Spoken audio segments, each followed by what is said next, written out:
میرال اب بھی اپنے والد کی یادوں اور گزرتے وقت کے درد سے نکلنے کی کوشش کر رہی ہے۔ ساتھ ہی اس کی ماں عطیہ کے رویے میں آئی تبدیلی اسے سوچنے پر مجبور کر دیتی ہے۔ عطیہ ہر قدم پر میرال کو سنبھالنا چاہتی ہے، لیکن اس کے دل میں چھپا ہوا ایک راز اسے ہر وقت بے چین رکھتا ہے۔ دوسری طرف علی بھی میرال سے دور رہ کر سکون محسوس نہیں کر پا رہا۔ دوسری طرف وہ بار بار اس کی بات اور اسے محسوس ہونے لگتا ہے کہ ان دونوں کے درمیان صرف دوستی یا پروفیشنل رشتہ نہیں رہا۔ علی کے ایکسپریشنز اور اس کی فکر صاف دکھاتی ہے کہ وہ میرال کو کتنی اہمیت دیتا ہے۔ اسی درمیان عطیہ ایک فیصلہ لیتی ہے جو کہانی کو بالکل نئی ڈائریکشن میں لے جاتا ہے۔ وہ سمجھتی ہے کہ اگر میرال کو پرانی فیملی سیکرٹس کا پتہ چل گیا تو اس کی پوری زندگی بدل سکتی ہے۔ اسی لیے وہ چاہتی ہے کہ میرال اپنی زندگی میں آگے بڑھے اور کسی نئے رشتے کے بارے میں سنجیدگی سے سوچے۔ عادل کا کردار بھی اس ایپیسوڈ میں کافی بیلنس نظر آیا۔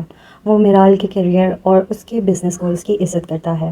اس کا رویہ فی الحال پازیٹیو لگتا ہے، لیکن ویورز کے ذہن میں اب بھی یہ سوال موجود ہے کہ کیا وہ واقعی اتنا ہی سنسیئر ہے یا آگے چل کر اس کا کوئی اور پہلو سامنے آئے گا۔ میرال اپنے دل اور دماغ کے درمیان پھنسی ہوئی نظر آتی ہے۔ ایک طرف وہ اپنی ماں کی ہر بات مان رہی ہے اور اس کی خوشی چاہ رہی ہے، اور دوسری طرف علی کی یاد اس کے دل سے نکل نہیں پا رہی۔ علی اور میرال کے درمیان کمیونیکیشن بھی اس ایپیسوڈ میں خاص اہمیت رکھتی ہے۔ دونوں ایک دوسرے کو سمجھنا چاہتے ہیں، لیکن حالات اور فیملی پریشر ان کے درمیان فاصلے پیدا کر رہی ہے۔ عطیہ اور دادی کے درمیان بھی تناؤ کم نہیں ہوتا، بلکہ دونوں اپنی اپنی سوچ کے مطابق صحیح ہیں۔ دادی کا ماننا ہے کہ علی اور میرال کی محبت کو ایک موقع ملنا چاہیے، جبکہ عطیہ صرف اپنی بیٹی کے درد اور سچ سے بچنا چاہتی ہے۔ یہ کانفلکٹ کہانی کو اور مضبوط بناتا ہے۔ ایپیسوڈ کے آخر کے حصے میں سسپینس اور بھی زیادہ بڑھ جاتا ہے۔ کچھ ایسے اشارے ملتے ہیں جو بتاتے ہیں کہ پرانا راز زیادہ دیر تک چھپا نہیں رہ سکتا۔ اگر سچ سامنے آ گیا تو صرف علی اور میرال ہی نہیں بلکہ پورا خاندان اس کا اثر محسوس کرے گا۔ دیکھنا یہ ہوگا کہ میرال اپنے دل کی سنے گی